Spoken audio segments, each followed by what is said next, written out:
it wherever, whichever state I go, I look at the map of where the bank presence is. Rural branches. First, 1,17,990 branches in March 14. Today, 1,65,501 bank branches of all the branches, scheduled commercial banks. Rural branches, 41,855 in March 2014, and today, as of September 24, 55,372 rural branches, brick and mortar branches. Semi-urban, 32,504 in March 2014. Now it is 45,314.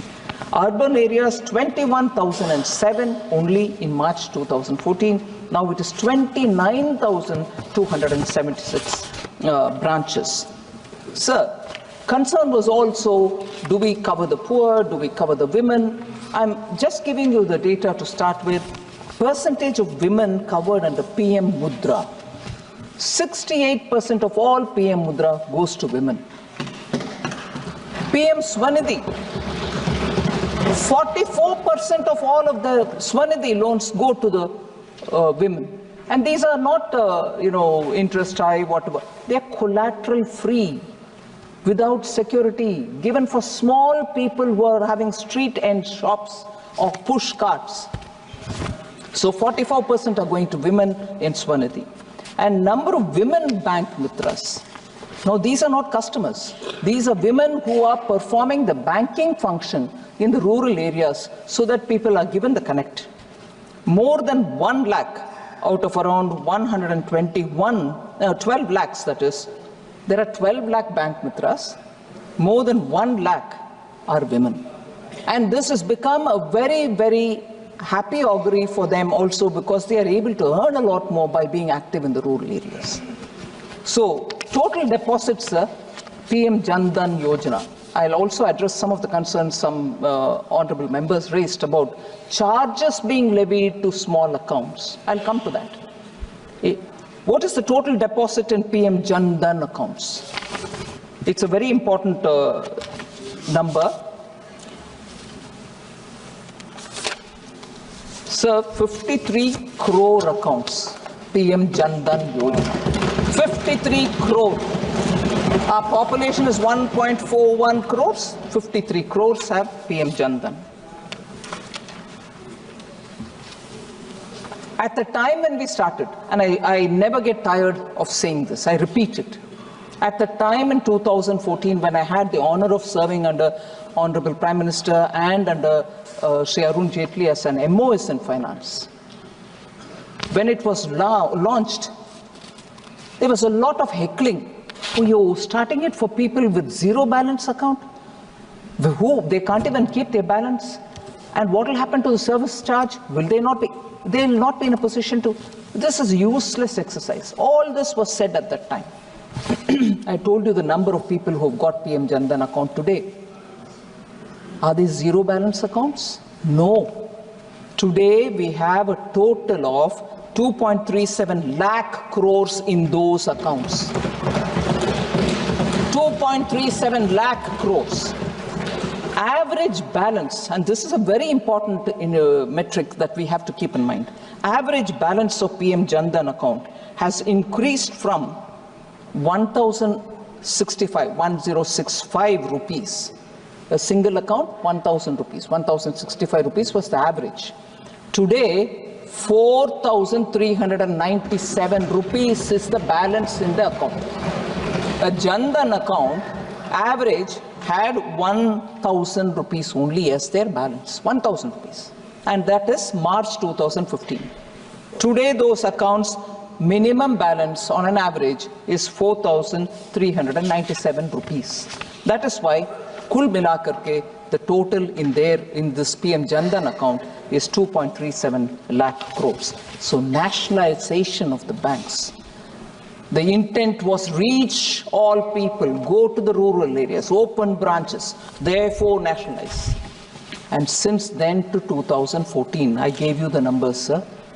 And after Jan Dhan Yojana came in, what is the number? Within 10 years, Actually, the original objective of nationalization has been far better achieved now, with both the poorest of the poor, with women in particular, rural areas and in urban areas. So I want to assure honorable members that under Prime Minister Modi, the twin balance sheet problem which festered banks and the health of Indian banks being what it is in 2013-14, and that is why if I may recall, before 2024 Lok Sabha election, in the last session, during the budget session, vote on account budget session, we came up with a white paper which pointedly said what was the reason for us to get the white paper now about the Indian banking system and not in 2014. If we had come out with a true story as we did in the white paper at that time, the confidence on the Indian economy would have been shattered. You wouldn't have had anybody coming into India. You wouldn't have had banks being touched with a barge pole. Our own depositors would have lost confidence. So it was easy temptation to release a white paper that time, which we did not. And I'm so happy Prime Minister and the Finance Minister at that time did not fall into that temptation. It would have given us a mileage for saying this is what we've inherited. But today, giving it after restoring the banks to some level actually tells the true story. So nationalization, 50 years afterwards also, you leave a twin balance sheet problem for us to clear, and we stand up now with great sense of responsibility towards this country, showing how we've fulfilled that objective. Sir, I'm very tempted to give the performance index of Indian banks. Highest ever net profit of 1.41 lakh crores was achieved in 23-24 and 85,520 crore in the first half year of 24 and 25, with all the public sector banks turning profitable. Today, I can say with happiness that all our public sector banks are turning profitable.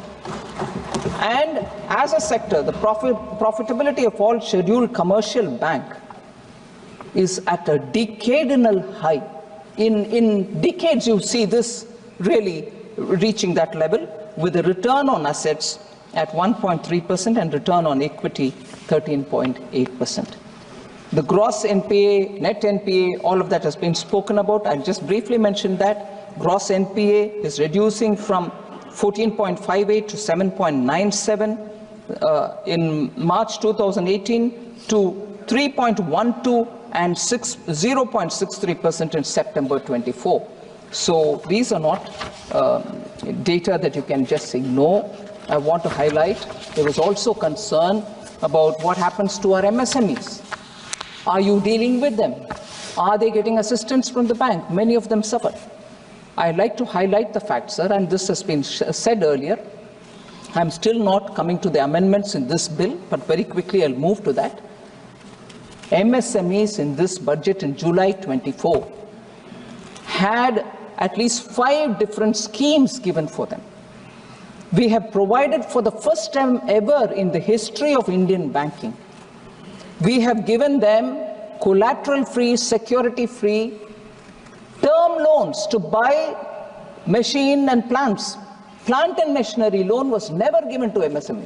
We have provided it. Prime Minister Modi said you will not charge any security for them or collateral from them. You will still extend it. We have extended that. And I'm now going to all the MSME clusters to build awareness among MSMEs, saying, please utilize this. I want you all to go to the banks and take that credit. I've gone to Udaipur. I've gone to MSME clusters. I've also gone to Peenya in Bangalore, closer to Bangalore. I will be moving from one cluster to another. And I'm grateful the Honorable Minister for MSME, Shri Jiten Ram Manji, also has been accompanying me. We are going from cluster to say, these are the 5 facilities we have given, please come take it. And this kind of a push towards facilitating MSMEs, as we did during COVID. Honorable Speaker, sir, you are aware, Emergency Credit Liquidity Guarantee Scheme, which stood by MSMEs during the COVID. So MSME has never been forgotten by Prime Minister Modi, and I want to underline that all attention is being given to them. Sir, one other point on the MSME. I have set a target of an additional MSME lending of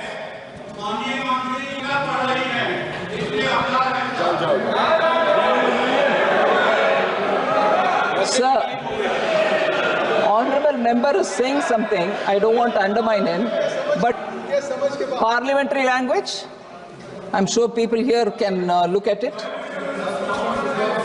Sorry? Sorry?